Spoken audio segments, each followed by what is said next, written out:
hacerlo tan maratónica y que en 2 horas podamos liquidarlos.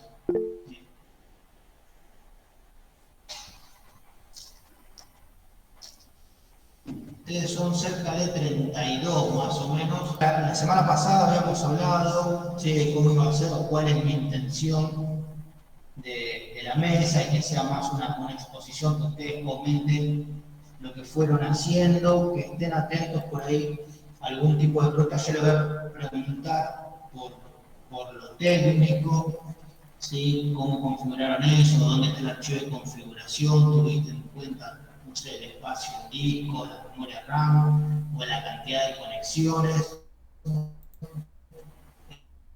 Ese tipo de cuestiones que tal vez alguno de los profes que esté de vocal en la mesa quiera indagar, ¿sí? La idea es esa, justamente. Hoy vamos a ver DNS y nos está quedando correo y servidor web Apache, ¿sí? O servidor, sí, nosotros vamos a hacer el Apache, pero el tema sería servidor web.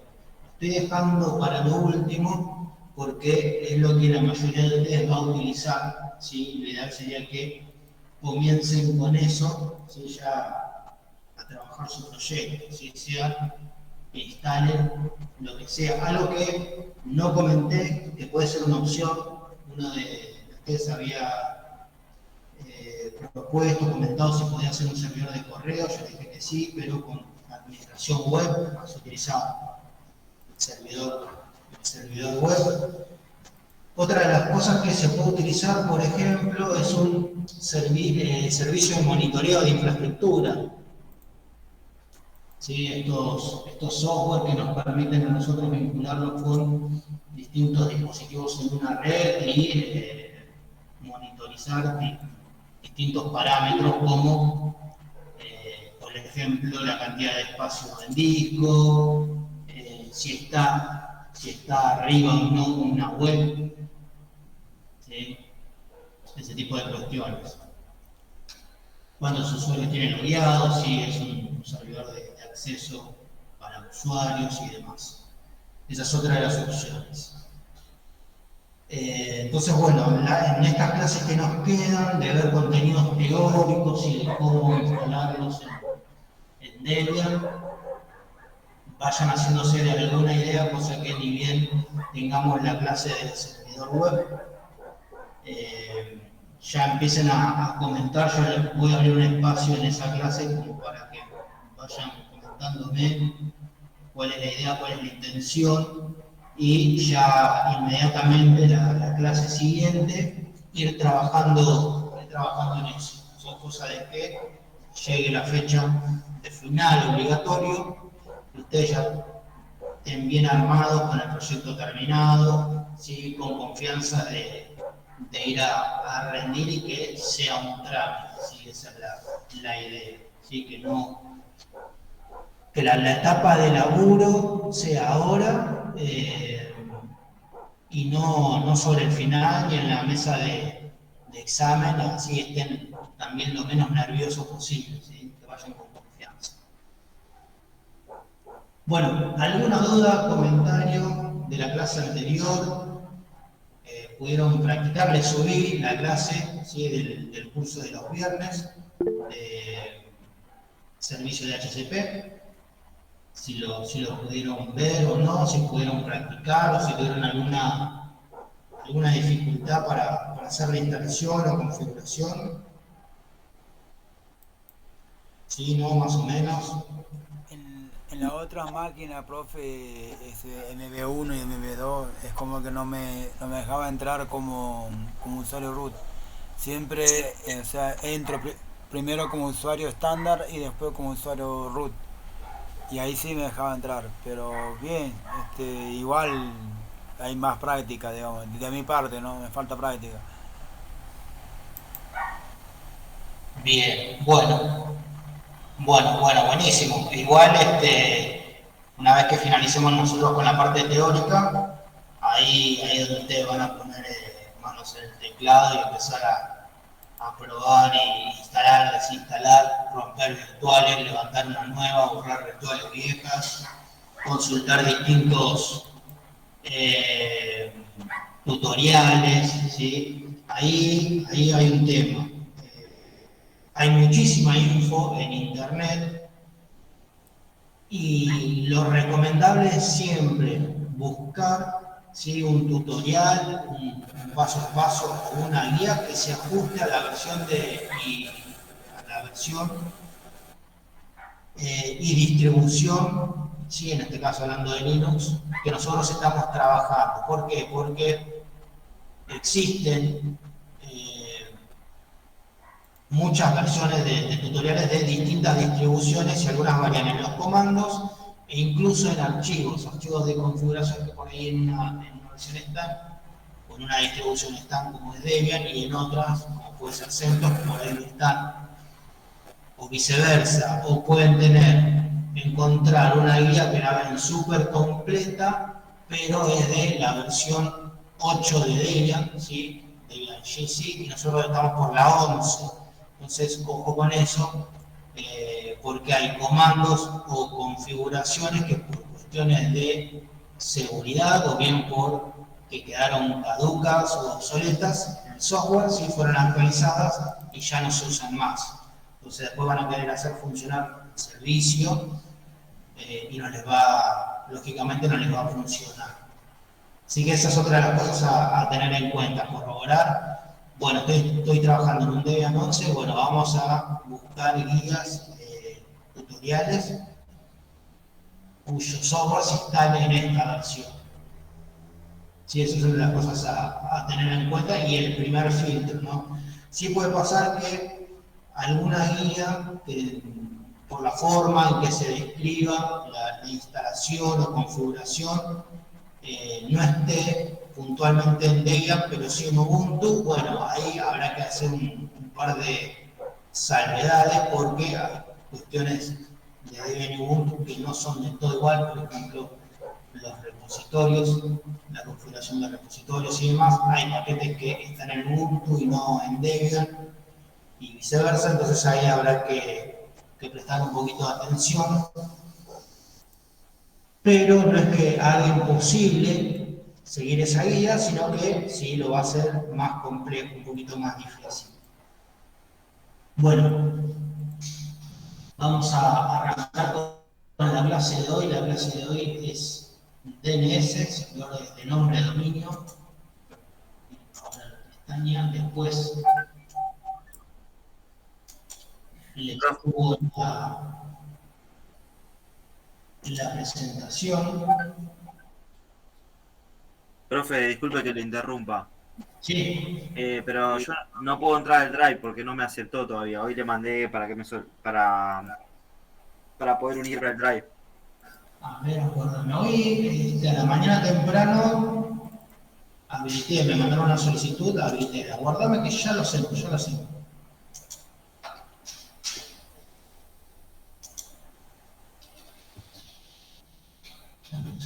De hecho, así ya me dejo abierto.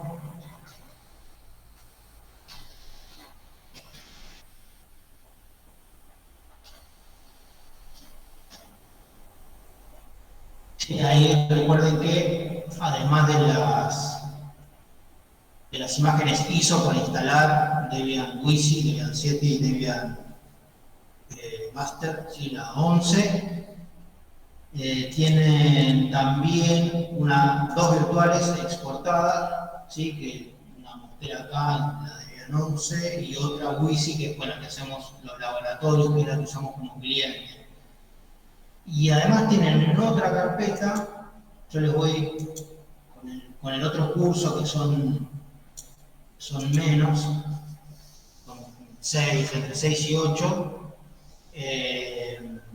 grabo la clase. Ahí utilizo Jitsi porque Google Meet, por lo menos las cuentas que tenemos nosotros corporativas, no nos deja grabar más.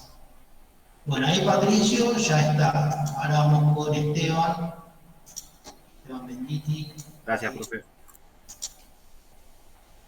Ahí estoy habilitando.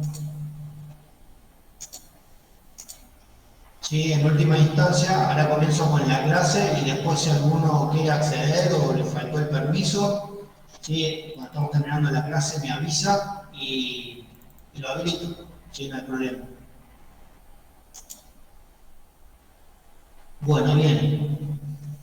Tema de hoy, servicio DNS, sí, de nombres de dominio, sí, sistema de nombres de dominio. Y previo a esto vamos a hacer un repaso, un super resumen histórico. Nosotros hasta ahora venimos viendo cómo configurar en los laboratorios y las distintas virtuales, cómo setear, cómo configurar la dirección IP para que se pueda comunicar dentro de una red, ¿sí? Hace 2 clases atrás vimos cómo es la asignación estática de direcciones IP. Armamos 2 virtuales, estas WISI que están ahí dando vuelta, 2 Debian 7. Configuramos, editamos, escribimos el archivo en Debian, el /etc, network, interfaces, ¿sí? Ahí parametrizamos la interfaz de red. Lo hicimos dentro de una red, ¿sí? La red clase B, era una 172.16.00, esa era la red. Bueno, ahí hicimos las virtuales, probamos conectividad entre las mismas, hicimos ping de la una a la otra y podía establecerse una comunicación entre la misma. La clase pasada lo que vimos fue otro tipo de asignación, ¿sí? Hasta ese momento habíamos visto la asignación manual y el servicio de HCP lo que nos provee es otros 2 tipos de asignaciones. La dinámica, que está definida en un párrafo, lo hemos visto, encerrado entre llaves, donde escribimos ahí o rotulamos por la red en la que va a trabajar, la máscara, y dentro de ese juego de llaves, parámetros como por qué interfaz va a escuchar, ¿sí? El servicio de HCP, cuál va a ser el pool o listado o rango de IP disponibles, ¿sí? La máscara, la dirección de broadcast, el gateway, ¿sí? O routers y routers, servidores DNS, y los periodos de tiempo en lo que va a ser prestada o facilitada la dirección IP de ese pool que nosotros definimos. Entonces ahí basta con conectar el equipo o la computadora a la red. Vimos que por el modo de funcionamiento de este protocolo, el equipo que se conecta a la red envía un mensaje de broadcast al puerto 67, ¿sí? Que es donde está escuchando el servicio de HCP, y ahí empiezan a negociar una dirección IP del pool. Sí, esa era una de las opciones. La otra, el último tipo de asignación que vimos, es el automático. En el automático nombramos o mencionamos que es un caso especial porque lo que puede suceder es que dentro de una red nosotros tengamos dispositivos a los cuales accedamos siempre, porque estén compartiendo un recurso o bien sean un recurso en sí como puede ser una impresora. Entonces lo que hacíamos desde la configuración del servicio de HCP era vincular o machar la MAC de ese equipo, de ese dispositivo, de ese recurso, ¿sí? Contra una dirección IP que nosotros escribíamos a mano y seteábamos, ¿sí? Entonces el equipo, cuando se conectaba a la red y iba a negociar con el servicio de HCP, indagaba si tenían la MAC address, ¿sí? Algunos de los, ahí nosotros definimos con el parámetro host y el nombre BM1 le habíamos puesto en la clase pasada. Si tenía esa dirección de MAC address, le íbamos a asignar una dirección IP determinada. Entonces, y de esa manera, cualquier integrante de la red iba a poder acceder a ese recurso, ¿sí? Y por más que se reinicie el servicio de HCP, se apague la luz o se apaguen los equipos y se vuelvan a encender, ese equipo iba a tener siempre la misma dirección IP. Entonces, pensando un poco en Windows, que nos facilitan algunas cuestiones como los accesos directos o conexiones, acceso directo a conexiones, Lo que logramos con eso es que una vez que el cliente o el usuario tiene ya seteado ese acceso directo, ya lo tiene listo para usar y no va a haber que cambiárselo cada vez que cambie la dirección IP. Siempre va a recurrir a ese acceso directo y le va a responder al recurso. Lo mismo con el impresor. Bien, entonces, todas esas cuestiones obligan no solamente la asignación automática, sino la automática a que uno memorice y se acuerde de la dirección IP del equipo, el dispositivo o el recurso al que quiere acceder. Cuando son pocas las direcciones IP, bueno, uno eventualmente puede acordárselas. El problema está cuando son muchas direcciones IP, son miles. Allá por los años 70, luego de que se abriera o se diera permiso o se integraran a las universidades, esto en Estados Unidos, a utilizar el recurso de la red para compartir información sobre investigación, documentos y demás, eran pocas las universidades, ¿sí?, que podían acceder a la red, con lo cual las direcciones IP que tenía cada una, ¿sí?, se reducían a menos de 10. El problema surgió cuando las redes empezaron a crecer, se empezaron a sumar más universidades y más organismos, y terminó de explotar cuando la red pasó del ámbito público o semipúblico, institucional, ¿sí?, al comercial, al privado, ¿sí?, a donde ya todo el mundo, o casi todo el mundo en realidad, Estados Unidos, limitado a Estados Unidos, tenía acceso a Internet. Ahí ya era muy difícil y lo que había era listados a mano de direcciones IP con el sitio o el recurso a acceder. Entonces a alguien se le ocurrió que sería mejor traducir esas direcciones IP en nombres que sean más fáciles de recordar y además que nos provean o provean la posibilidad de escribir, ¿sí?, de alguna manera el tipo de recurso, no solamente la empresa, sino también el tipo de recurso al que se está accediendo. En la clase de hoy vamos a ver de qué se trata, vamos a comentar ahora de qué se trata el servicio DNS, cuáles son esas características que permiten distinguir dentro de un nombre de dominio el recurso al cual estamos accediendo y, como vimos con DHCP, cómo funciona. Así vamos a encontrar que hay dos tipos de consultas a los servicios de DNS. Bien, eso fue un poco la historia. Lo que vamos a ver, entonces, ahí sigo yendo al temario de la clase, protocolo DNS y la instalación, ¿sí?, en Debian, comandos vinculados a la instalación, ¿sí?, los mismos que vimos en la clase pasada prácticamente, edición de archivo de configuración. ¿Hay que escribir bastante? Sí, lo bueno es que va a ser copiar y pegar como vimos en la clase pasada, utilizando el PuTTY y el Nano, ¿sí?, porque en el MSDIT no se podía copiar y pegar en esos archivos de configuración y comando de servicio y monitoreo de red. Esto es para, no vamos a generar una interfaz o una placa de red nueva, sino que vamos a utilizar el modo puente, pero sí vamos a utilizar el comando que nos permite detener el servicio DNS, ¿sí?, y reiniciarlo. Bien. Protocolo de DNS. ¿Sí? El DNS viene de las siglas en inglés, Domain Name System, ¿sí?, sistema nombre de dominio, y fue pensado como un sistema jerárquico y distribuido.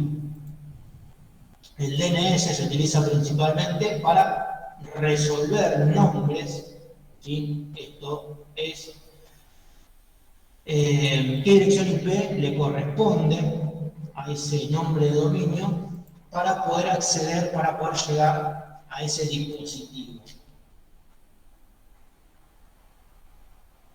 Un servidor de DNS se utiliza para distintos propósitos. El fundamental es como traductor, ¿sí? O para la resolución de nombres.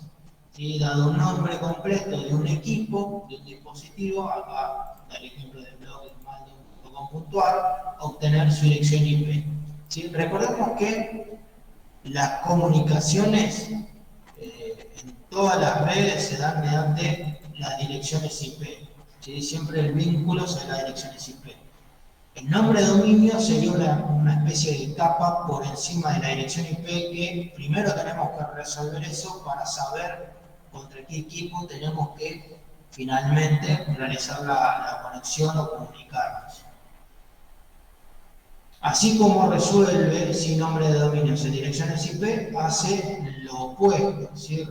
Es decir, para una dirección IP determinada nos puede devolver un nombre de dominio. También se utiliza para la resolución de servidores de correo. ¿Sí? Podemos tener un nombre de dominio, gmail.com, ¿sí? Sería como de fantasía,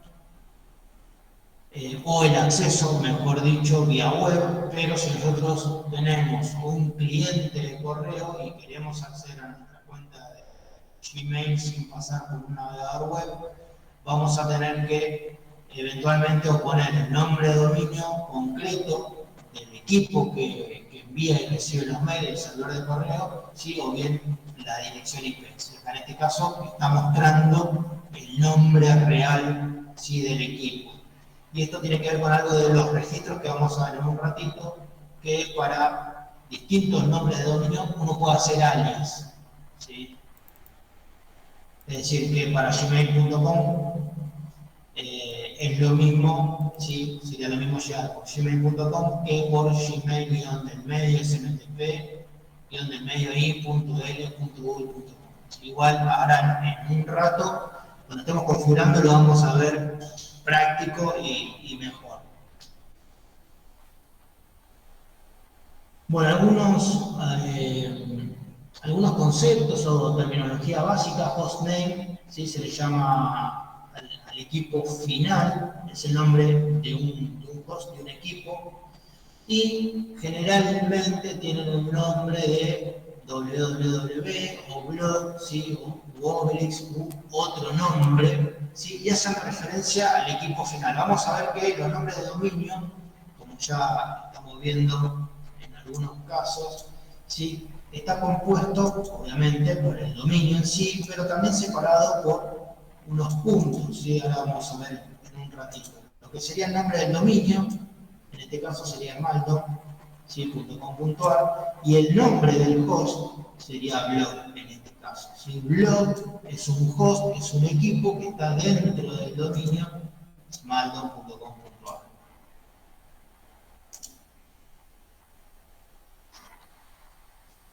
Domain name es el nombre de dominio o una asociación de nombres concatenados por puntos, esto que les comentaba recién, mail.midominio.com.ar, ¿sí? O ftp midominio.com.ar, que incluye, ¿sí? Los subdominios. Ahora bien, hay otra de las cuestiones que tenemos que esto nos provee, ¿sí? Porque nosotros acá tenemos midominio.com.ar, midominio.com.ar, y dentro de lo que sería este dominio tenemos distintos, ¿sí? Hosts, ¿sí? O dispositivos. En este caso serían hosts, ¿sí? Mail, ¿sí? Un equipo que sea para el correo, y otro FTP. La realidad es que nosotros podemos tener dentro de midominio.com.ar zonas, ¿sí? Vamos a ver un dibujito. Ahora vuelvo a esto, vamos a ver el dibujito. Nosotros tenemos la zona o el dominio, mejor dicho, acá en este caso, fa.com. Ahora, esta zona puede estar compuesta por otras subzonas, ¿sí? Puede haber un departamento o un área de administración, para lo cual esa zona, esa subzona dependiente de hack.com o que es parte de hack.com, puede tener sus equipos, es decir, puede haber un www.admin.hack.com, ¿sí? En market o marketing, eventualmente podría haber un www.market.hack.com, ¿sí? Y lo mismo acá en tech, ¿sí? Entonces, nosotros podemos tener dentro del dominio varias zonas, ¿sí? Es decir, que un dominio puede estar integrado por varias zonas, ¿sí? Pero una zona solo puede ser parte de un dominio, ¿sí? Es decir, siempre el dominio va a ser la jerarquía más alta y las zonas van a ser componentes, ¿sí? De un dominio, en este caso, hack.com. Vamos a volver a lo de los registros. Bien, como les comentaba antes, dentro de la configuración que vamos a ver hoy del servicio DNS, la vinculación entre el host, el dispositivo y el nombre de dominio que nosotros parametrizamos, ese macheo va a estar dado en esta configuración mediante los registros, ¿sí? Tenemos distintos registros dependiendo del tipo de servicio, ¿sí? Que nosotros tengamos en nuestro dominio. Tal es el caso de los registros A, contienen la dirección IP o bien de un dominio, vamos a ver en la configuración, o bien de un servidor web, ¿sí? Es decir, aquellos que arrancan con www. Tenemos registro de tipo CNAME, que es un alias. Si nosotros tenemos un equipo, vamos a ver acá un ejemplo. Un ejemplo que tenemos acá es mysql.eldominio.com.ar, que es un alias de bases.midominio.com.ar. Es decir, pongamos bases.midominio.com.ar o pongamos mysql.eldominio.com.ar, ambos nos van a llevar al mismo equipo. Tenemos también el registro MX, que hace referencia a los servidores de correo. La MX es del Mail Exchange, ¿sí? Ahí le meten la X en vez de la E. Entonces, ese tipo de registros, ¿sí? Cuando veamos ahora la configuración, vamos a trabajar en Debian, ¿sí? Van a ver cómo aparece. Y después tenemos estos últimos tres que vamos a ver nosotros, el NS, que es Name Server, ¿sí? Que es el servidor de nombres. Esto bien puede ser para un servidor al que nosotros estemos apuntando, ¿sí? Para resolver otros dominios. Un registro SOA, que este registro lo único que hace es guardar, por ejemplo, la dirección, ¿sí? de correo electrónico del administrador del dominio, es decir, que carga el dominio, quien escribe estos registros y demás. Y el registro PTR, que lo que nos proporciona es el nombre de dominio para las búsquedas inversas, ¿sí? Recuerden que otra de las funciones que tiene el servicio DNS es poder hacer la inversa, es decir, que a partir de una dirección IP nos devuelva un nombre de dominio. Ahí pasamos nuevamente por el dominio y las zonas. Esto es lo que estaba ahí dando. Bueno, esto está hablando acá de los registros, los resource records, que es lo que tenemos acá. Y acá ya nos metemos más en la estructura. Habíamos visto al principio de la presentación que es del tipo jerárquica. Hay una jerarquía, ¿sí? Y está concebida esa jerarquía como si fuese un árbol, donde lo que sería la raíz o root, ¿sí? Es el extremo de esa jerarquía. Luego tenemos distintas capas o niveles, ¿sí? Una de ellas es la Generic TLDS. Ahora vamos a ver nosotros un grafiquito, ¿sí? Donde tenemos las extensiones, ¿sí? Como la terminadas en .com, .edu, .mil, .gov, ¿sí? Etcétera. Y después tenemos las CCTLD, ¿sí? Que son los country codes, las instituciones terminadas en .ar, .es, .br, ¿sí? por cada país. Entonces, fíjense que acá tenemos una imagen de la jerarquía invertida, donde el punto, ¿sí? La raíz está arriba de todo y comienza, ¿sí? Un Qualified Domain Name, el nombre de dominio calificado, comienza desde acá, www, ¿sí? Que está dentro del dominio MIL, que tiene extensión edu, ¿sí? Que finaliza con punto. Esta es otra de las cosas que el navegador hace o resuelve automáticamente por nosotros, ¿sí? Los nombres de dominio se concebieron, ¿sí? Además de todas las características y la descripción que le hice previamente, se concebieron que al final, ¿sí? O primitivamente, se terminaba de escribir con un punto, es decir, www.mic.edu. ¿Sí? Esa era la forma de decirle, bueno, este es el principio de la jerarquía. Si bien la jerarquía va de izquierda, de derecha, ¿sí? A izquierda, desde lo más alto a lo más bajo, la lectura que se hace es de izquierda a derecha. Bien, y ahora ya les había anticipado el tipo de consultas, ¿sí? Que hay a estos tipos de servicios, de servidores DNS. Y esto tiene que ver, en principio, por cómo están distribuidos o cómo están organizados los servicios DNS.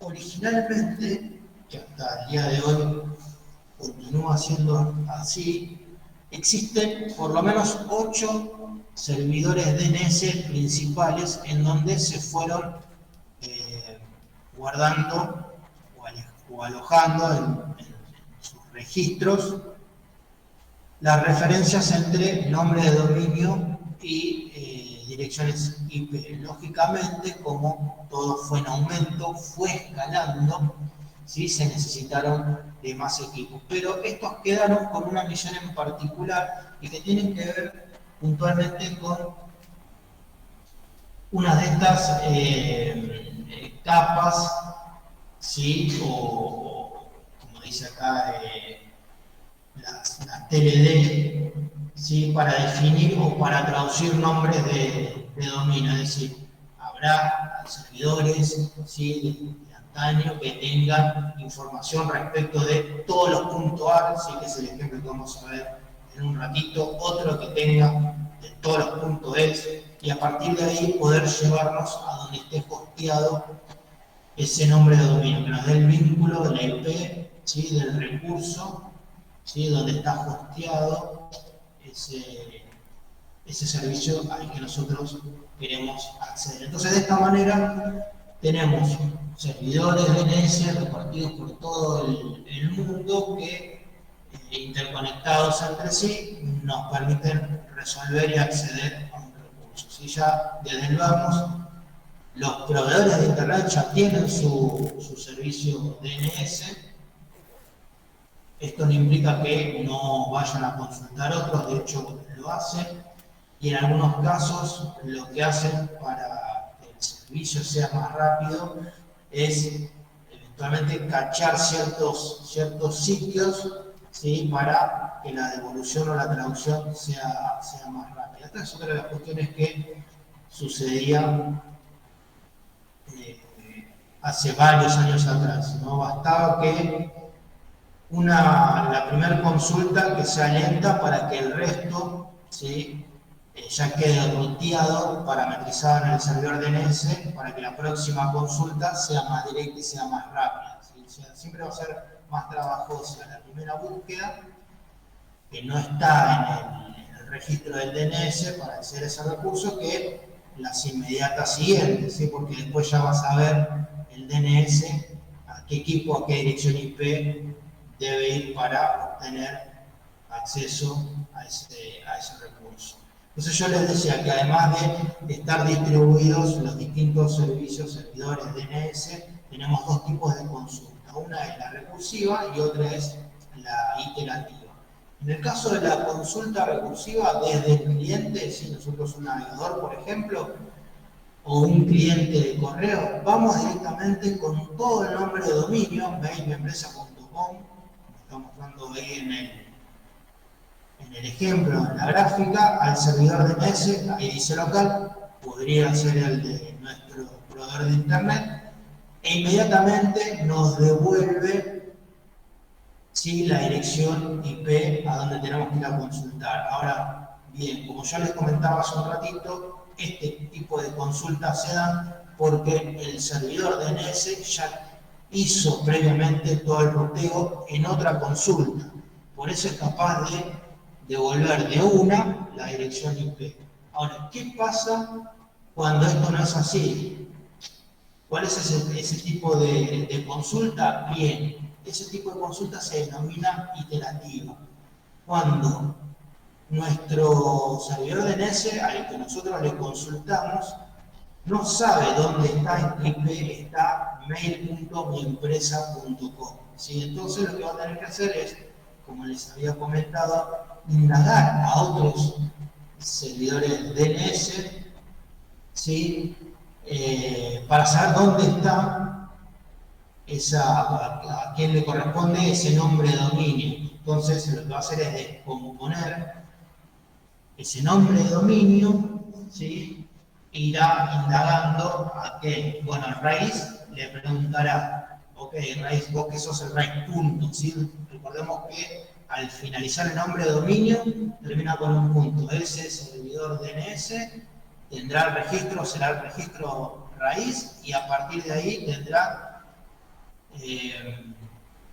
almacenado cuáles son aquellos, los country codes, los TLD, ¿sí? de la primera capa o la primera línea. Entonces le voy a preguntar, ok, decime quién aloja o quién tiene referencia de los sitios terminados en .com. Bueno, te paso la IP del servidor DNS que tiene info sobre los .com. Entonces vuelve con esa IP y va al DNS que tiene los .com. Le pregunta, che, vos que tenés los .com, decime qué servidor DNS tiene el dominio miempresa.com. Entonces le devuelve el servidor DNS que aloja o tiene una referencia al dominio miempresa.com. Entonces vuelve con ese IP y va directamente al servidor DNS donde está el macheo entre miempresa.com, el dominio, y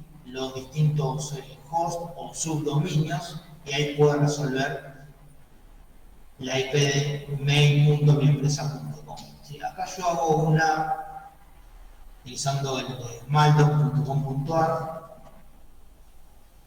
¿sí? Una analogía de lo que les comenté recién, ¿sí? Con un poco más de detalle. Nosotros partimos de nuestra compu queriendo acceder a blog.maldon.com.ar, ¿sí? Y nosotros tenemos, supongamos, de proveedor a Fivertel, o personal ahora, y hacemos lo mismo, vamos a descomponer acá la URL, el nombre de dominio. Entonces le consultamos, o en realidad consulta nuestro servidor DNS, ¿sí? Por los terminados en .ar, y ese servidor raíz, ese punto, ¿sí? Lo que nos va a devolver es el nombre, acá en este caso el dominio, la IP del servidor DNS que contiene todos los .ar, porque por lo menos sabe, ¿sí?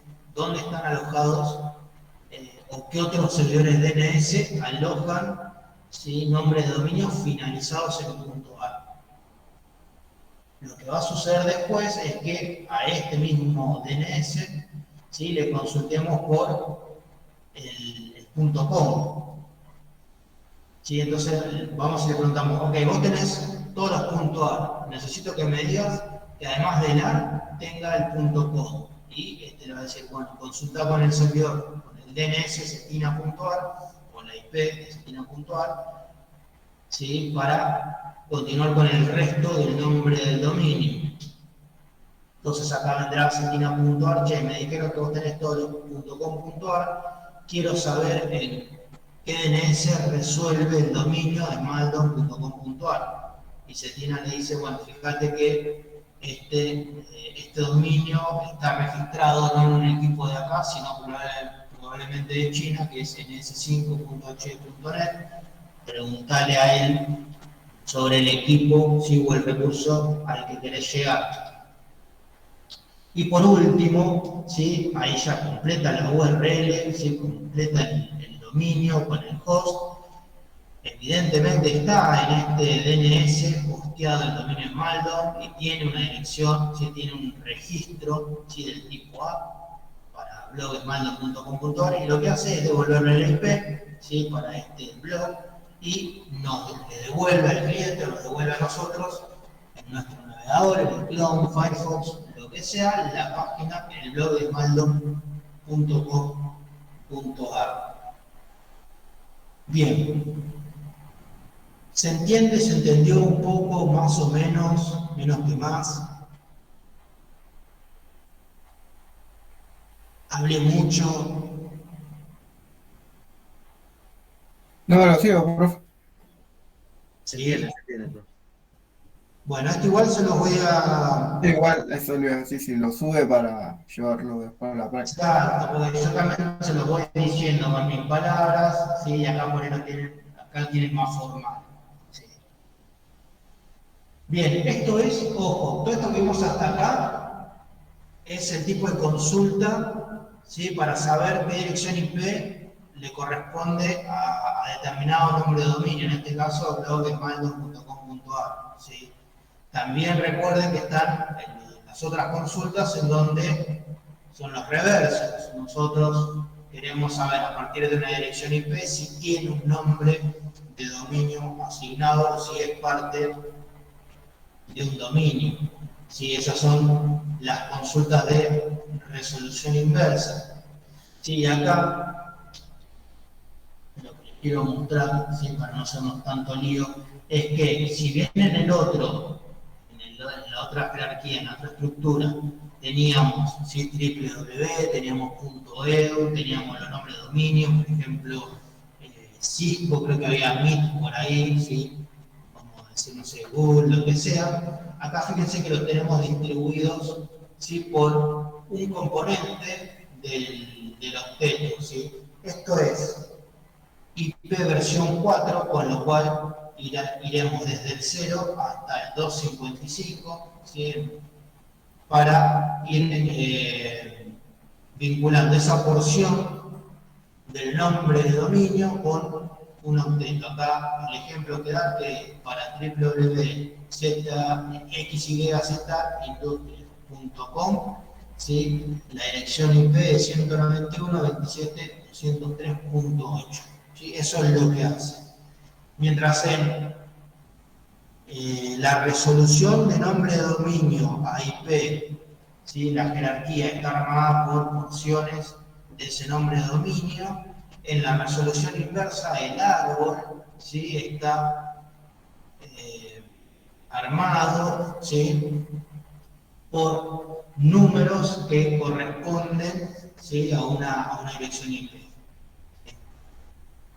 Esto no voy a andar mucho en detalle porque termina confundiendo. Igual ahora vamos a ver un registro inverso, lo vamos a tener que configurar cuando vayamos a la virtual.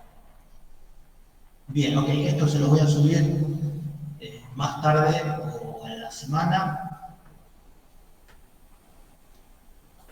Y ahora vamos a ir a las virtuales.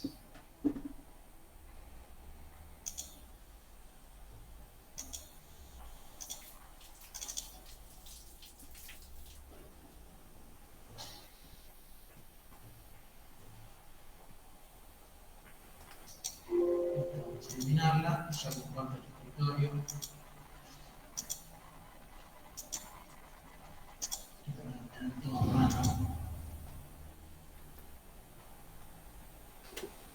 Vamos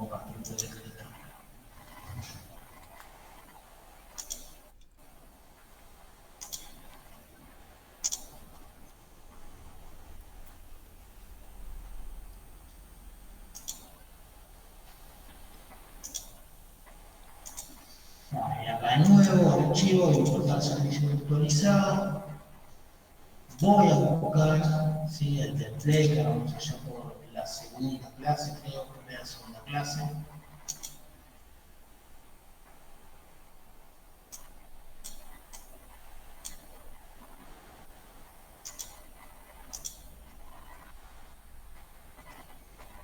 Sí, esto le comenta conectado.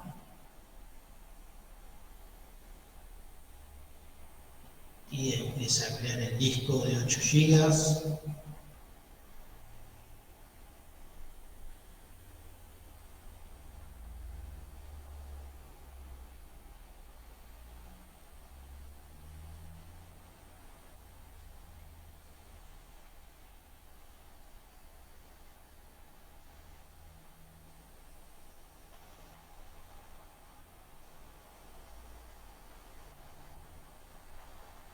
Bien, vamos a cambiarle acá la configuración de red.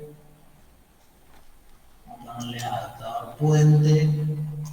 ¿Sí? Vamos a utilizar el PuTTY, yo por las dudas la refresco ahí la MAC address, se la cambio. Profe, ese que Sí. es template, ¿es lo mismo? Debian 11. Esto porque yo lo guardé así. Ah, ok.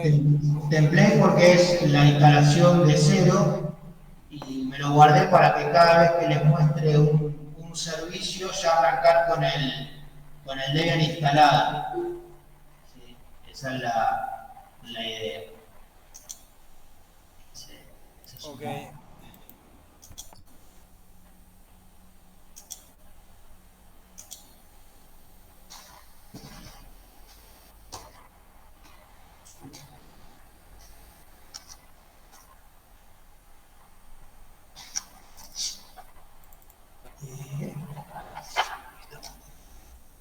Bien. Iniciar.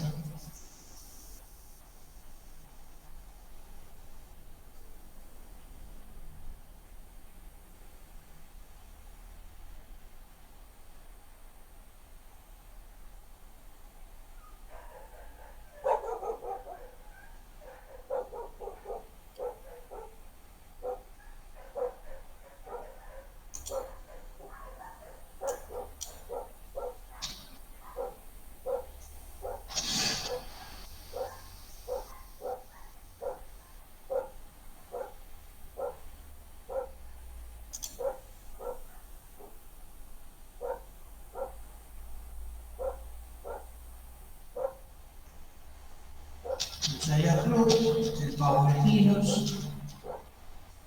¿Sí? Y antes de empezar a instalar o de ir a instalar el servicio de DNS, vamos a ver un par de cosas. Nosotros habíamos visto que para saber o conocer la dirección IP, ¿sí?, de nuestro Debian, en este caso, en el caso de prácticamente cualquier otra distribución, el comando es el mismo, vamos a hacer IP password y nos devuelve, ¿sí?, la dirección IP tanto de la interfaz de loopback como, en este caso, npclos3. ¿Sí? Ahí vemos que está 192, 168.2, 171. Entonces acá vemos que el comando responde con esta información. Ahora, ¿qué pasa? Fíjense, si yo pongo IPA, ¿sí?, me dice orden no encontrada. Es decir, que escribí mal el comando, ¿sí?, o el comando, este comando particularmente, ¿sí?, no existe o no fue instalado en el sistema operativo, en el Debian. Ahora, frente a una salida buena como la que vimos anteriormente en el IPA, en el IP espacio A, ¿sí?, podemos tener una salida mala. A ver, pongo, ¿sí?, 9 en este caso, dice que lo desconoce, ¿sí?, como argumento, ¿sí?, o switch. ¿Sí? Y en este caso dice IPA orden no encontrar. Entonces nosotros en Linux, para un comando tenemos dos tipos de salida. Aquella que nos da satisfactoriamente un resultado ejecutado o no, o está haciendo algo, y aquellas que implican un error, ¿sí? Lo que sería el estándar out sería la salida buena y el estándar error, ¿sí? La salida mala. En Linux se puede de alguna manera, no digo que manipular, pero frente a la ejecución de un comando, si no nos muestra nada en pantalla, nosotros podemos saber si esa salida fue buena, es decir, fue exitosa, hizo lo que tenía que hacer, ¿sí? O claramente dio algún error. Dentro de lo que es el intérprete de comando, ¿sí? Existen una serie de variables de entorno que guardan esa información. Y esa información se guarda en la variable pesos signos de interrogación, ¿sí? Ahí es donde se guarda, en este caso con el código 127. Fíjense si yo ejecuto el código correcto, vuelvo a hacer eco, ¿sí? Pesos signo de interrogación, me devuelve 0. 0 significa que es exitoso. Cualquier número distinto de 0 significa que hubo, ¿sí? Algún problema. Existe, dando vueltas en internet, una tabla de códigos de error que da para interpretar si, por ejemplo, se trata de un comando que no está instalado, ¿sí? O simplemente se escribió mal u otro tipo de error, ¿sí? Pero estas son las cosas que tiene Linux, que por ahí uno ejecuta en algún momento un comando y no sabe si se ejecutó bien o mal. Entonces, ¿sí? Esto nos da la posibilidad de, dependiendo el código de salida, saber si se ejecutó de manera correcta o no. Otra de las cuestiones que nos permite hacer Linux es poder concatenar, ¿sí? un comando tras otro, ¿sí? Y eso lo podemos hacer mediante algo que se conoce como tubería o pipe, ¿sí? Comando eco, por ejemplo, ¿sí? Si yo pongo eco entre comillas sola, me va a imprimir en pantalla eso que yo escribí. ¿Sí? También lo podría hacer sin comillas. ¿Sí?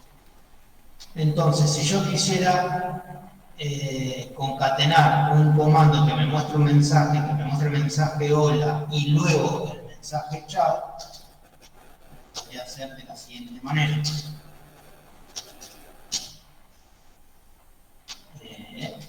Hola, y después, perdón.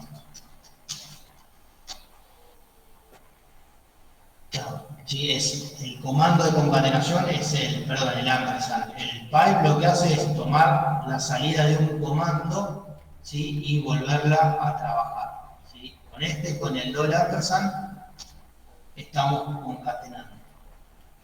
¿Sí? Entonces esto nos permite hacer dos comandos. Por ejemplo, ls lista y directorio. Por ejemplo, el /home tenemos el usuario nada más.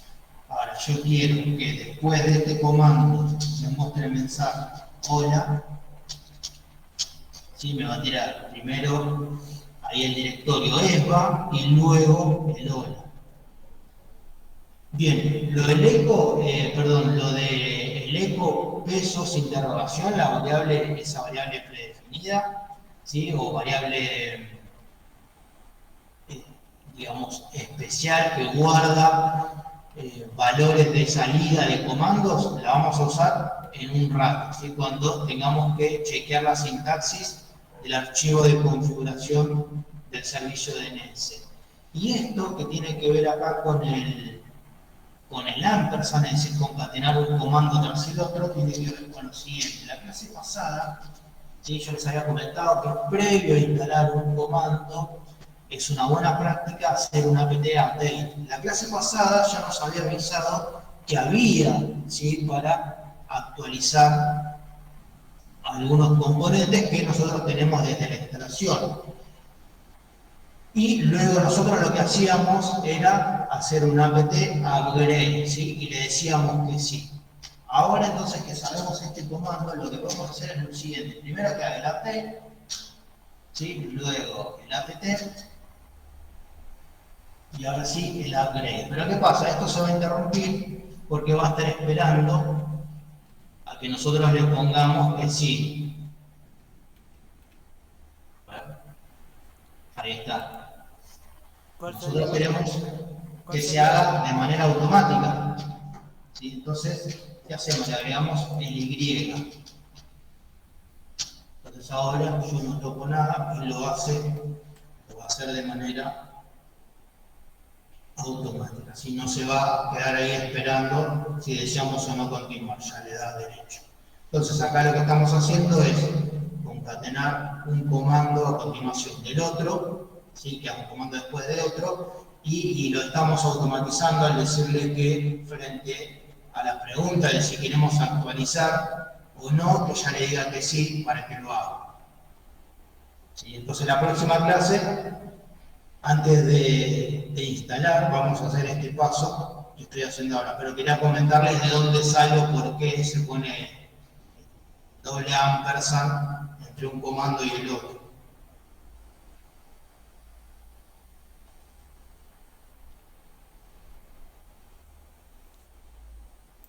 Update y upgrade, ¿cuál sería la diferencia, profe? El update lo que hace es chequear lo que tenés instalado en la virtual con el repositorio a donde te conectás para descargar los paquetes. Entonces, si en el repositorio hay una versión nueva, ¿sí? De algo que vos ya tenés instalado, te lo informa, como vimos recién. Te dice, bueno, hay nuevos paquetes disponibles para instalar. Si querés ver de qué se trata, no sé, apt, list, upgradables y demás, para saber cuáles son los que tenés que actualizar. Y el upgrade directamente te los actualiza, ¿sí? No es que te muestra, hay nuevos paquetes para actualizar. Vos le das upgrade, después le decís que sí para instalarlos, o bien pones -y, apt, -y, upgrade, y te lo hace automáticamente. ¿Por qué se pregunta y no lo hace directamente? Porque nosotros podemos tener algún desarrollo en PHP, una versión determinada, ¿sí? Supongamos que estamos trabajando en PHP 7 y sale la versión 8, ¿sí? Y en la versión 8 hay funciones que nosotros utilizamos en PHP 7 que ya no están más en el 8, ¿sí? Porque quedaron obsoletas, porque tienen problemas de seguridad. Entonces ahí a nosotros no nos conviene actualizar a PHP 8, ¿sí? No porque no debiéramos por una cuestión de seguridad, sino porque nos implicaría un descontrol tener que andar revisando cada uno de los archivos fuentes, ¿sí? En dónde está esa función que ya no es más compatible con PHP 8 y por qué otra función la puedo cambiar y si hay que modificar mucho. Entonces, por eso, cada vez que se hace una actualización, se pregunta si se desea o no actualizar, si se desea upgradear de versión, ¿sí? Porque tenemos que tener en cuenta estas cosas. Como nosotros estamos trabajando con el sistema base, el sistema operativo, no influye. Ahora, cuando ustedes vayan a desarrollar o tengan desarrollos en equipos virtuales, ¿sí? Ya sea de prueba o de producción, esto lo van a tener en cuenta. Van a tener que tener en cuenta. ¿Sí? Hay una nueva versión de Python, bueno, ojo que por ahí, o del software de desarrollo que sea, ojo que por ahí en la nueva versión ya no admite tal función o tal comportamiento, ¿sí? O no se puede hacer tal o cual cosa. O tal librería, PHP que tiene un montón, por ejemplo, tal librería que exporta PDF ya no es más compatible. Entonces tendrán que salir a buscar de raje una librería que sea compatible, que se pueda utilizar en PHP versión 8, por ejemplo, y tener la suerte que haga lo mismo que hacía la que ustedes utilizaron o configuraron en la versión de PHP 7. Así que ojo con estas cosas, ¿sí? Bien, bueno, ya tenemos actualizado, hasta el kernel actualizó nuestra virtual. Ahora sí, lo que vamos a hacer es instalar, ¿sí? DIN 9 se llama el servicio de DNS.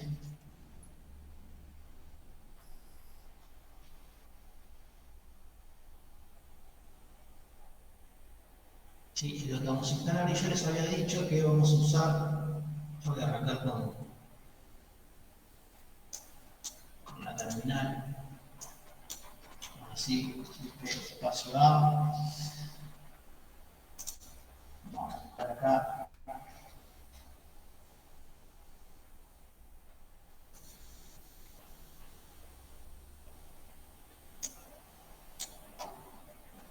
y vamos a conectarnos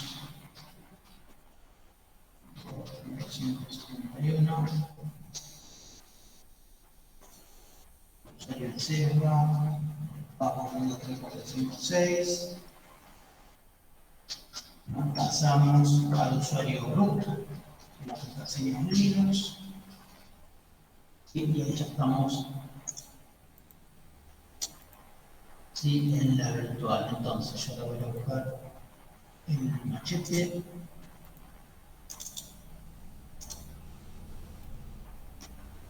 ¿Sí? Entonces, lo primero que hace este servicio del byte 9, el DNS, es, yo acá le voy a abrir el archivito,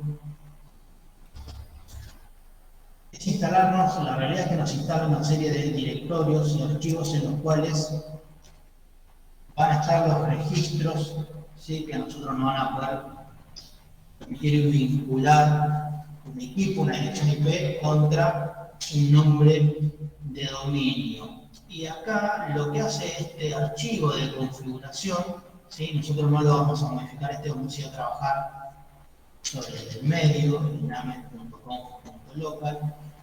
Lo que hace es dividir, ¿sí? La configuración en 3 partes para que no sea un único archivo, ¿sí? Con cantidades infinitas de líneas. Entonces lo que vamos a tener es un archivo para aquellos seteos, ¿sí? O configuraciones propias del comportamiento del servidor DNS.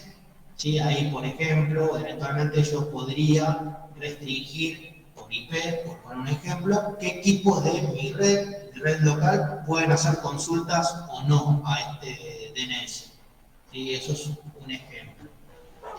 En el default source tiene que ver con los servidores DNS raíz.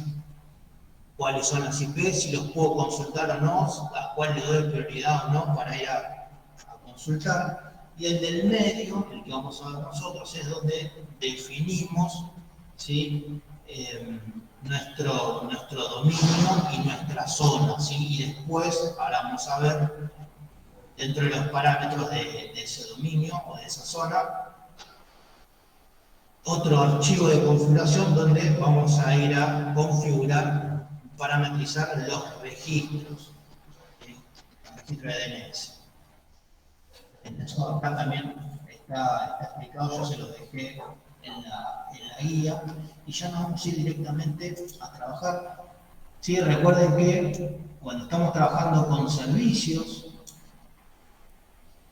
o entornos de trabajo, siempre conviene, ¿sí? Es una buena práctica hacer un backup del archivo original de configuración. Si yo les había dicho que vamos a trabajar sobre el named o name.com.local, ¿sí? Vamos a hacer un backup y vamos a arrancar un archivo desde cero. Entonces acá, como venimos haciendo, pegamos y ya tenemos acá definida, ¿sí? nuestra zona, el dominio.com.ar. Este atributo ya acá les explico un poco, le hago una descripción de qué se trata cada parámetro. ¿Sí? Este atributo, el type, es si nuestro servidor DNS va a ser maestro, es decir, va a tener en sí la configuración de los participantes, del dominio, de la zona, ¿sí? Si va a tener definidos los registros, o va a ser esclavo, ¿sí? Es decir, va a estar replicando a otro equipo, ¿sí? Eso se define acá si es tipo master o slave. Luego, ¿dónde ir a buscar el archivo donde estén los registros? Y este otro atributo, a los update, ¿sí? Es si me pueden o si me van a poder consultar de existir otro servidor DNS esclavo, van a poder consultar a este servidor DNS. ¿Sí? Generalmente los servidores DNS se suelen configurar de a dos, ¿sí? Uno maestro y otro esclavo. Por eso muchas veces en los seteos o los parámetros de configuración de servidores DNS van dos direcciones IP. Bien, vamos a salir acá, vamos a guardar primero ese.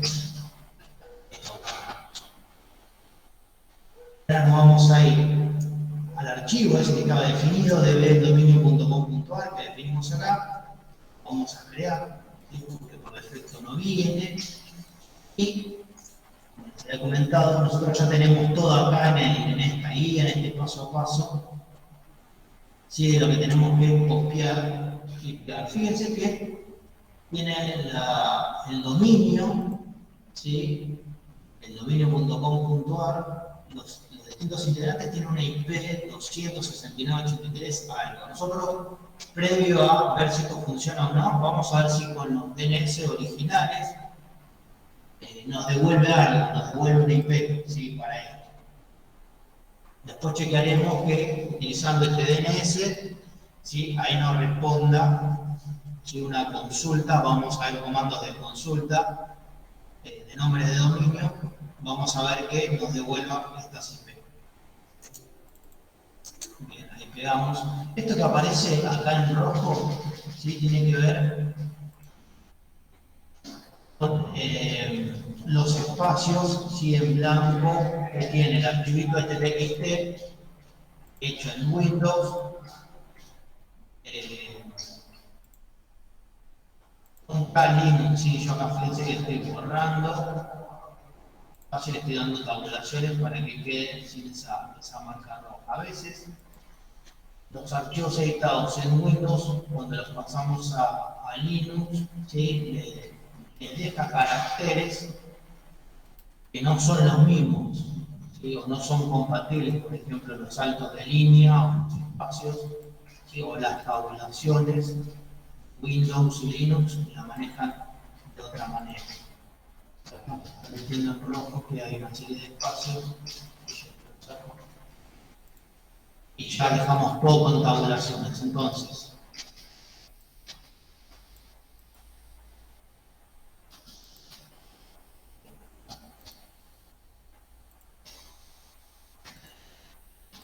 tenemos que, esto es el time to live, ¿sí? Cada cuánto tiempo se va a renovar o se va a chequear el servicio DNS, va a chequear que no haya ningún cambio, ¿sí? En este archivo de registros de equipos, ¿sí? Dentro del dominio.com.ar y la IP, porque puede pasar que para el host discovery, ¿sí? Cambie la dirección IP. Bien, entonces, ¿sí? Recuerden que yo les había pasado o les había dicho que el registro SOA corresponde a información acerca del dominio. Acá, ¿sí? No sería webmaster o administrador, sino que sería el correo del administrador del dominio y no lleva arroba, ¿sí? Va not punto y el dominio, ¿sí? No es arroba el dominio.com.ar, es no punto el dominio.com.ar. Y acá lo primero que tenemos es el servidor que responde, ¿sí? A los nombres de dominio o al dominio, valga la redundancia, el dominio.com.ar.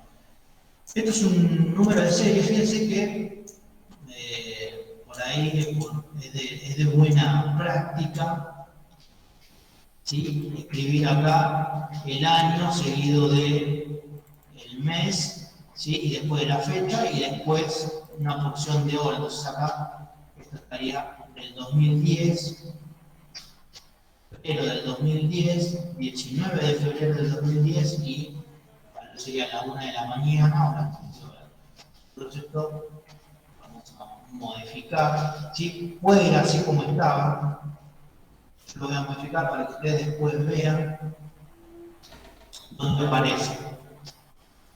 ¿Sí? 05, hoy es 02, y son las 20 horas.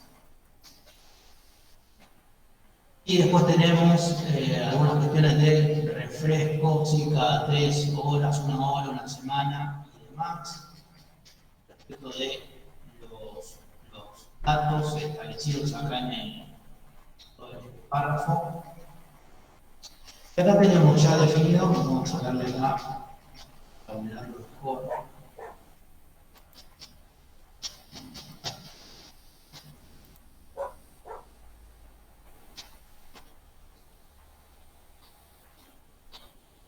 Tipos de registro o sus reconocciones tienen que ver con name server, ¿no? Nombres de dominio. Tenemos dos definidos. Nosotros estamos configurando un NXNS1. ¿Sí? Después tenemos el MX, que es el Mail Exchange para los servidores de correo, que acá van a tener peticiones SMTP, por ejemplo, y POP, pero también, como están situados acá, tendrían eventualmente acceso web. ¿Sí? Esto, cuando utilizamos los registros de tipo A, es porque vamos a hacer referencia o hacemos referencia a un equipo que tiene también acceso web, o eventualmente podría tener acceso web. ¿Sí? Ahí el puerto 80 está escuchando. Este número acá, ¿sí? Le está dando una prioridad, es decir, nuestro servidor de correo, y el que está atendiendo todas las peticiones de envío y recepción de correo es el Columbia. Si el Columbia se cae o está saturado, el que debería salir a atender, ¿sí? los mensajes, a recibirlos o enviarlos, es el Discovery. Bueno, y acá ya tenemos definidos para los hosts NXNS1, si los registros A con la dirección IP, tenemos A con www, el FTP, y esto es lo que yo les comentaba, que es el alias, es el CNAME. El CNAME nos dice que para base.eldominio.com.ar es lo mismo que yo escriba mysql.eldominio.com.ar. ¿Sí? Es decir, que ambos van a responder a la IP 64.32.16.8. ¿Sí? Tanto base.eldominio.com.ar como mysql.eldominio.com.ar, cuando yo quiera indagar sobre ese dominio, ¿sí? Ambos van a devolver la misma dirección IP. ¿Sí? Si yo le hago un pin a base.eldominio.com.ar, me va a dar la misma IP que mysql.eldominio.com.ar. ¿Sí? Esto se puede utilizar en el CNAME para poner o bien un nombre que sea más genérico como bases, ¿sí? O del lado de la administración, un nombre más descriptivo para nosotros, que acá no solamente a nosotros nos puede decir que se trata de un servicio de base de datos, un servidor de base de datos, sino puntualmente qué base de datos, qué motor de base de datos tiene, ¿sí? MySQL. ¿Sí? Eventualmente podríamos tener otro que sea Postgres, ¿sí? Otro que sea MongoDB, por ejemplo, o MariaDB. ¿Sí? Entonces, eso tiene que ver algo más con lo interno. O también porque sabemos que le pueden pifiar al momento de escribir, ¿sí? el nombre del dominio, ¿sí? Podríamos haber puesto bases con S al final y base sin S al final, cosa de que siempre resuelva el mismo equipo. Esa es otra de las cosas que se hace. Bien. Bueno, esto es copiar y pegar. ¿Sí? Hay un comentario de qué es lo que tenemos en este archivo. ¿Sí? Estamos vinculando los nombres de dominio con los hosts, ¿sí? Con una dirección IP. Acá es donde se traduce el nombre de dominio, ¿sí? Para que nos devuelva una dirección IP. Guardamos. Y nuevamente acá tendrán una descripción, ¿sí? De cada uno de los parámetros que están acá. Y ahora vamos a hacer el reverso. y este que tiene los registros PTR. Voy a copiar desde acá.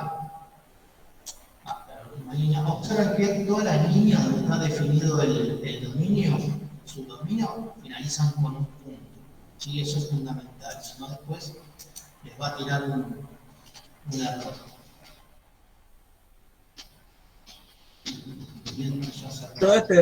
Todo este paso a paso lo sube después Sí, lo subo ahí a documentos junto con la clase. con la presentación. Sí, la clase, después la clase grabada, el viernes yo la voy a tener en la misma clase, la grabo y después la subo el fin de semana. No, cuando decía clase me refería a la filmina que presentó. Sí, van a estar las dos cosas. Perfecto, porque me perdí hace rato. Y esto es para ver tranqui, aparte porque es mucha info, es muchísima info. Bien, guardamos,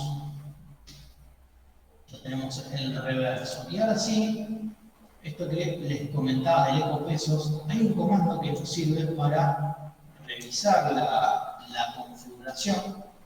En la clase pasada usamos el DHCPD -T, creo que era, y nos decía si habíamos escrito algo mal en la configuración o no.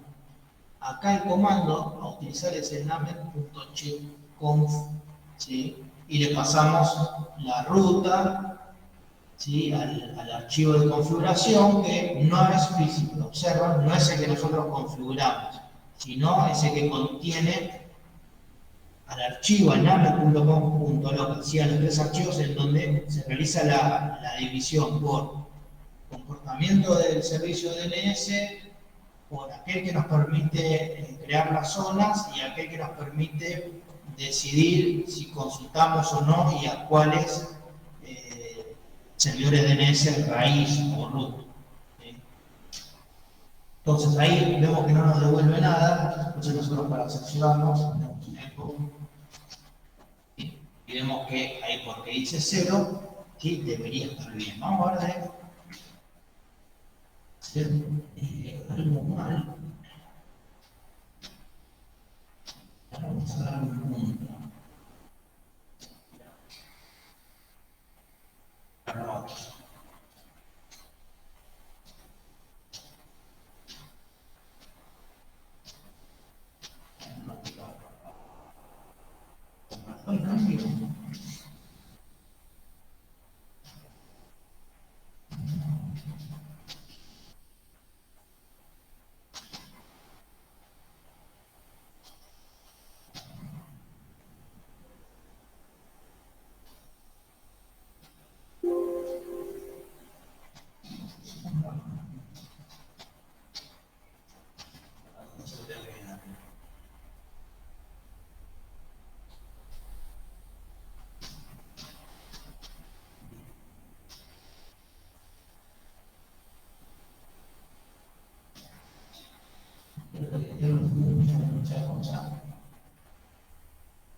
Vamos a tratar de reiniciar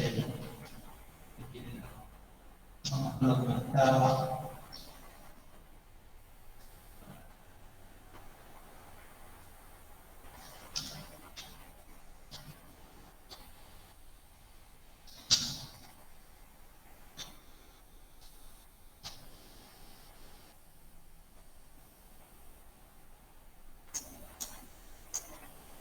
Este era el de...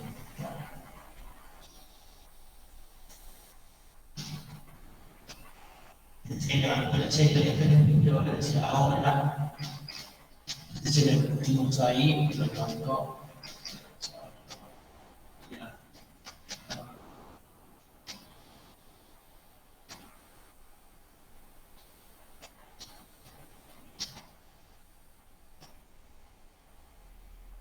Ahí está. Acá está diciendo la línea, ¿sí? Antes yo le di un eco ¿sí? Y me tiró, bueno, acá de hecho me tiró el OK, pero ahora me está dando el error. Sí, me dice que en la línea 3 hay algo ahí que está mal. Yo claramente lo que hice fue modificar esto, darle el arroba y el if para que me tirara el error.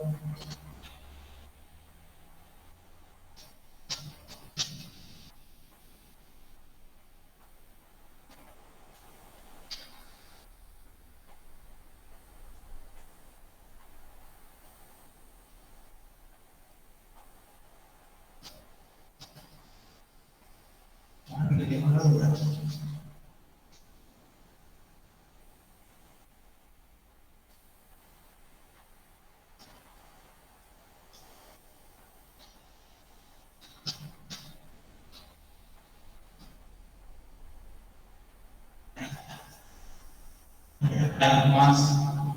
Más explícito, no falta la I ahí en el include. Este que si hay un error lo va a mostrar en pantalla, si no, nosotros cliqueamos ahí con eco precios interrogación. Voy a volver la I que le saqué.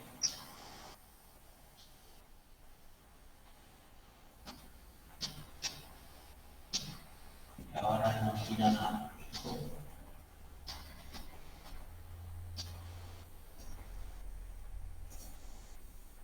Bien, ahora sí, vamos a hacer una iniciada.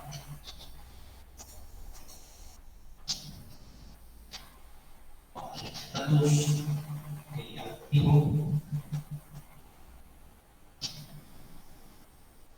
Activo. Bien, y ahora vamos a hacer dos cosas, ¿sí? Las vamos a hacer en unos instantes. Podemos levantar otra virtual para hacer las pruebas, ver si responde este DNS. También lo que podemos hacer, que vamos a hacer ahora, es probarlo localmente, ¿sí? Eso lo hacemos utilizando el comando DNS. Nos va a cambiar el prompt y acá lo que vamos a escribir y simplemente es server, ¿sí? Directiva server, seguida de IP de localhost, es decir, el mismo servidor DNS. Y entonces ahí lo setea, www.eldominio.com.ar y me devuelve una de las IP, la 269.83.2. Ahora fíjense, de esta manera me lo devuelve. Yo lo que estoy haciendo con el comando nslookup, ¿sí? Me abre una terminal para definir, ¿sí? Mediante qué servidor de nombre, qué servidor DNS, yo voy a hacer una consulta. ¿Sí? Yo acá le digo que lo voy a hacer por el 127.001. ¿Sí? Entonces le pregunto por este host y por este dominio y me devuelve el que nosotros definimos, ¿sí? Ahí en el archivito db.eldominio.com.ar.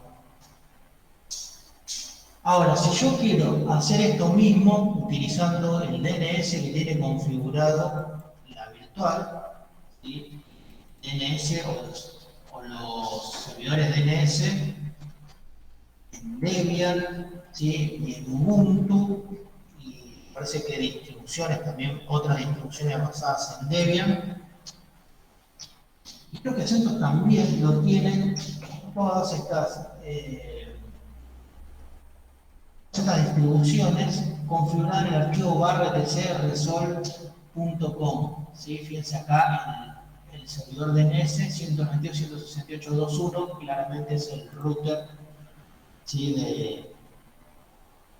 de acá del instituto, ¿sí? Que nos define o nos resuelve los nombres de dominio. Vamos a ver si para este equipo, ¿sí? El 192.168.2.1 encuentra con la misma IP que vimos acá anteriormente el dominio.com.ar. Entonces, nuevamente hacemos ms Acá 122, 138, 2, 1. Me voy a poner el server. Server 122.1. Sí, y ahora vamos a escribir www.eldominio. Y acá me dice que no lo puedo encontrar. ¿Por qué? Porque no está registrado. ¿Sí? Ahora, acá estoy usando el de la red local acá en el instituto. Bien, puedo consultar por uno de los de Google. ¿Sí?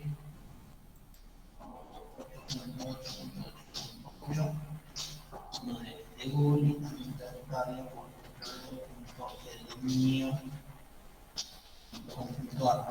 Sí, y fíjense que tampoco encontró el dominio.com.ar, o sea que no existe si uno publica. Ahora, si yo le pregunto, como nuevamente server 1.8,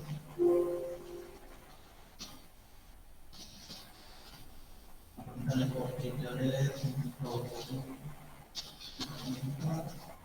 y ahí me devuelve la dirección IP en IP versión 4 y en IP versión 6.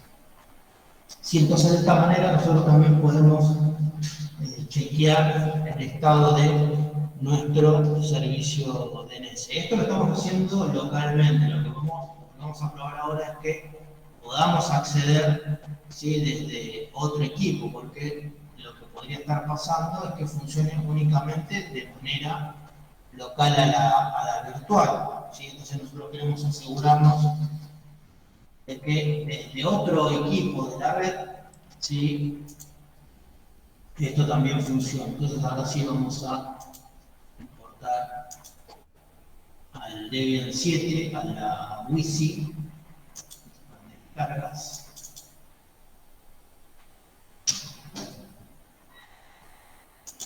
Vamos a bajar a RAM 128, vamos a llamarlo DM1.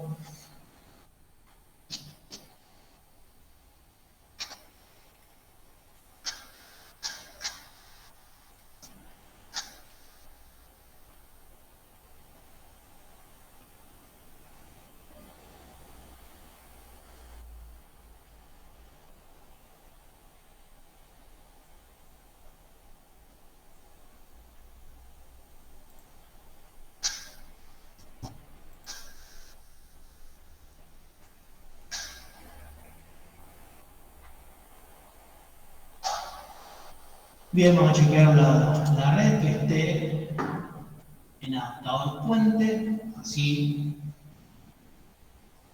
podemos llegar al servidor DNS. ¿Sí? En la 171.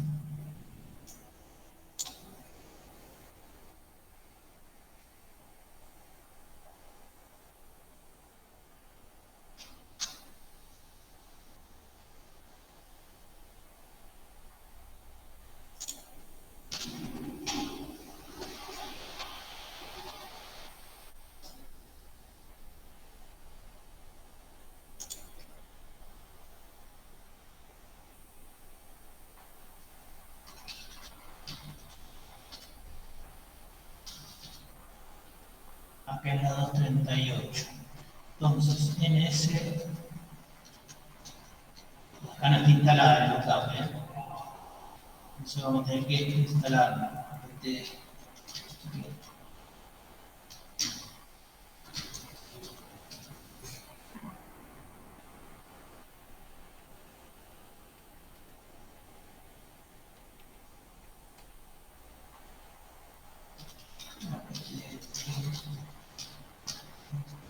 NS Utils. Es el nombre del paquete que trae, además del NS lookup, otros comandos como el host o el dig, ¿sí?, que ahora vamos a utilizar, que nos permiten consultar servicios o servidores de DNS.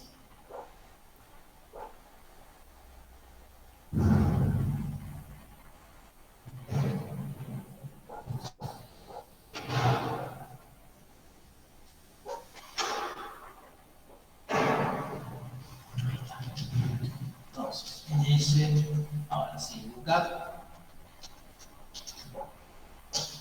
server 192.168.2.171 y le vamos a preguntar por www.com.ar.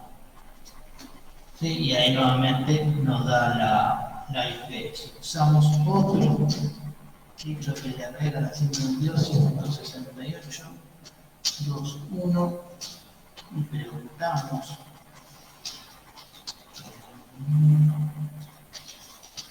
.com.ar, sí, no lo va a encontrar. Usamos el de Google y también preguntamos por dominio.com.ar, tampoco lo va a encontrar.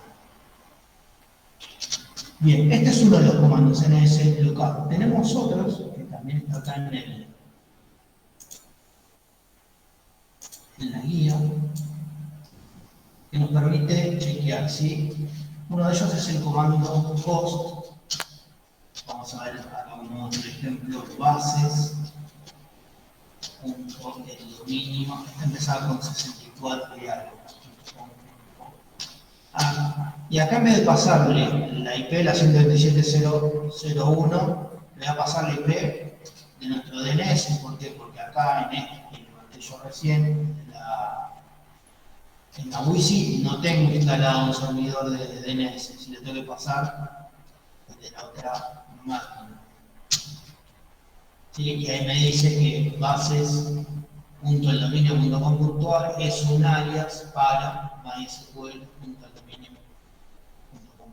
Así que fue lo que hice ahí, utilicé el comando host, le puse el nombre de dominio y la dirección IP del servidor DNS con el que yo quiero que resuelva. ¿Sí? Porque si yo no le pongo acá, va a utilizar el que tiene por defecto. Recuerden, está en /tcrsol.com y ahí ya vemos que no está, ¿sí? En ese DNS no está registrado. Otro comando es el -t, -t nos da la posibilidad de pasarle el registro o el tipo de registro por el que queremos consultar. Poniendo o escribiendo any, le decimos que nos traiga todo. Y acá directamente ponemos el dominio. .com.ar, la dirección IP precedida por una arroba, ¿sí? Del servidor DNS, ¿sí? Y ahí nos trae, fíjense que hace como un volcado del archivito donde nosotros definimos, ¿sí? Para cada uno de los registros. Yo le paso el MX y me trae los MX, ¿sí? Bien, si nosotros queremos, ¿sí?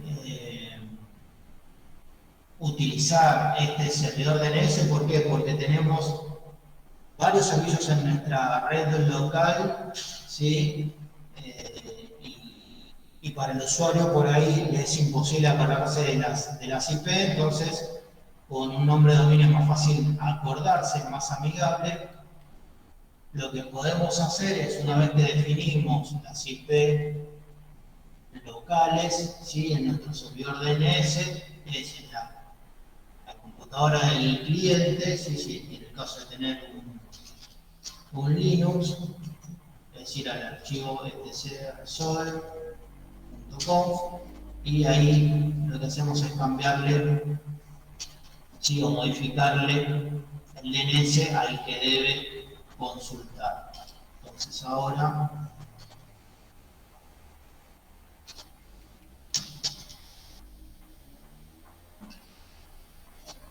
fíjense, le saqué el arroba, ¿sí? Para que no vaya a buscar ahí porque ya lo tengo, ¿sí? En mi propio equipo. Si acá hago host bases en dominio.com.ar, ¿sí? También me lo va a devolver porque yo ya lo tengo configurado. Bien, entonces, ojo con esto porque si se reinicia la virtual, se vuelve a escribir el archivo resol.com. ¿sí? Porque está tomando los parámetros del DHCP del instituto, ¿sí? Entonces, si nosotros tenemos un DNS y también tenemos un DHCP, tenemos que ir a la configuración, ¿sí?, del servicio de DHCP, acordarnos o fijarnos cuál era el parámetro, que era Options Name Servers, ¿sí? Y ahí escribimos la IP de nuestro servidor DNS, que en este caso sería 192.168.2.171. ¿Sí? Entonces, de esta manera, por más que se reinicie la virtual del cliente, ¿sí?, esta WISI, siempre va a tener seteado o parametrizado nuestro DNS local, nuestro DNS interno.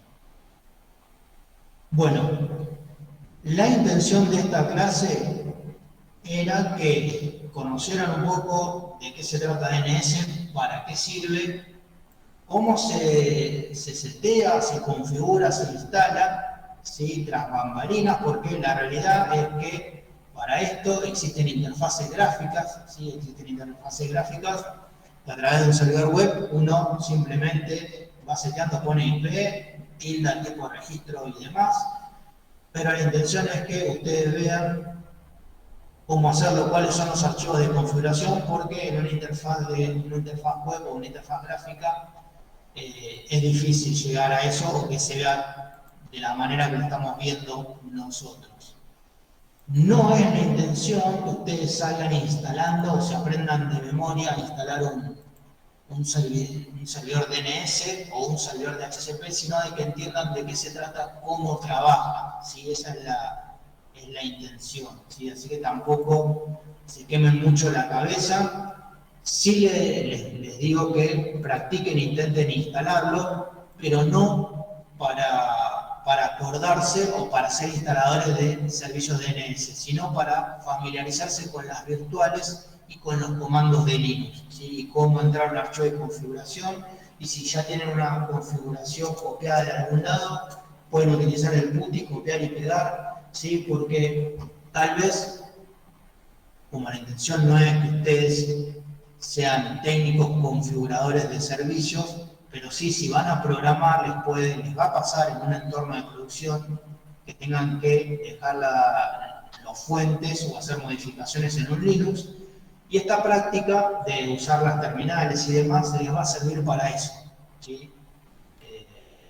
Más allá de que en la currícula el contenido diga que tengamos que ver los distintos servicios, FTP, DNS y demás, mi intención desde lo particular es que ustedes puedan ir familiarizándose con estas herramientas, ¿sí? Porque después van a ser, para lo que hagan, si es de programación, se van a cruzar con estas cosas, y si es sobre infraestructura, también se van a cruzar con estas. Así que la idea es eso. Bueno, consultas, dudas, preguntas. Profe, una pregunta. Sí. De la consola esta, si usted ahora quiere inspeccionar el archivo de configuración del FTP con el nano, ¿aparece o no? No, porque es otra virtual, ¿sí? Yo levanté una virtual que solamente tiene el sistema operativo instalado. Está bien. Porque nosotros, o sea, todos los servicios que vemos hasta ahora, lo estamos haciendo en la misma virtual. Bien, tendrás eventualmente, claro, todos los servicios del FTP, el DHCP y el DNS en la misma virtual. Está bien. No hay Sí, problema. Decime. No hay problema si tenemos todos en la misma. No, en este caso no hay problema porque es un laboratorio. Ahora, si lo vas a hacer en producción, lo ideal sería tenerlo, ¿sí?, en distintas instancias, o por lo menos un equipo físico con 3 virtuales distintas, una para cada servicio. Perfecto. ¿Sí? Buenísimo, gracias. De nada. ¿Alguna otra duda, comentario, pregunta? No, bro. Seguramente después de releer el archivo, sí. Sí, o bien cuando se intenten instalar y demás, me piden el TXT, sí.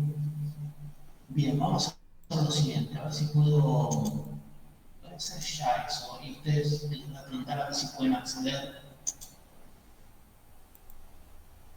Eh,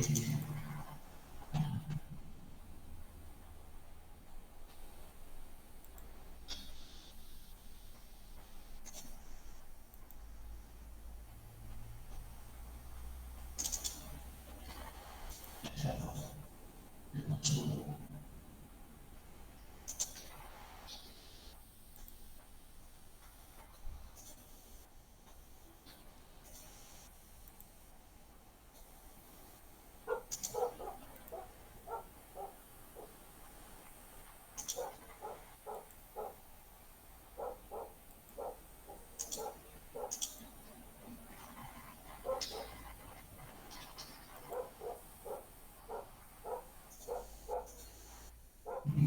Entonces, son los servidores, con noche, documentos, clase 6,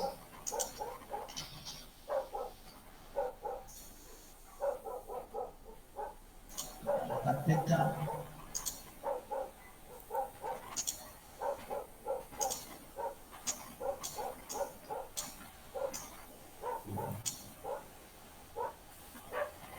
Bueno, ahí les subí los dos archivitos. Si alguien tiene a mano el campus abierto, puede chequear que esté. Ahí le digo, profe.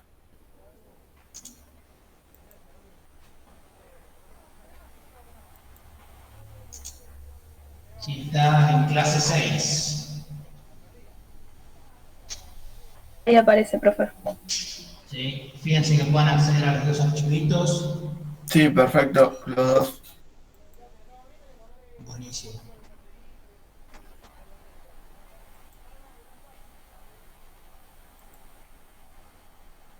Bueno, entonces nos está quedando servidor de correo y servidor web, y ya comenzamos con el proyecto de ustedes, así que vayan viendo el tema de los grupos, algunas ideas, ¿sí? Y el 23, el 16 sería, voy a hablar en potencial, sería la última clase teórica, ¿sí? Por así decirlo, y el 23 ya estaríamos comenzando con los proyectos de cada uno de ustedes, ¿sí? De los grupos. Así que vayan pensando, ya les dije, puede ser un WordPress, ¿sí? La idea es que tengan también algo propio de ustedes y que no sea un WordPress y ya funciona y listo, sino que ir viendo de hacer una gestión de usuarios, personalizarlo un poco. Yo les dije de instalar un software de monitoreo de dispositivos de red o de redes, ¿sí? Otra de las cuestiones puede ser un CRM, ¿sí? En donde ahí ya tengan que describir o detallar el tipo de empresa o cuál es la finalidad, ver el tema de la base de datos, ¿sí? Cómo está armada la base de datos, las tablas y demás. Además de las cuestiones técnicas, ¿no? De qué servicio van a usar, qué motor de base de datos, recursos en cuanto a disco, en cuanto a memoria RAM, ¿sí? Cómo hacemos con las conexiones.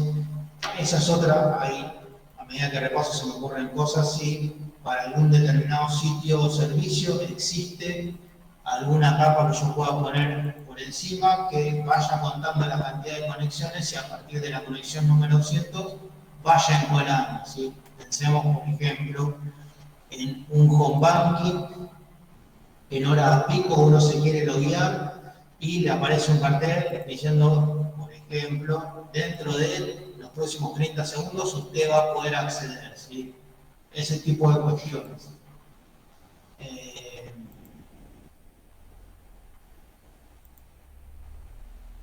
Y después vamos viendo si se les ocurre algo más a ustedes, lo que surja, ¿sí?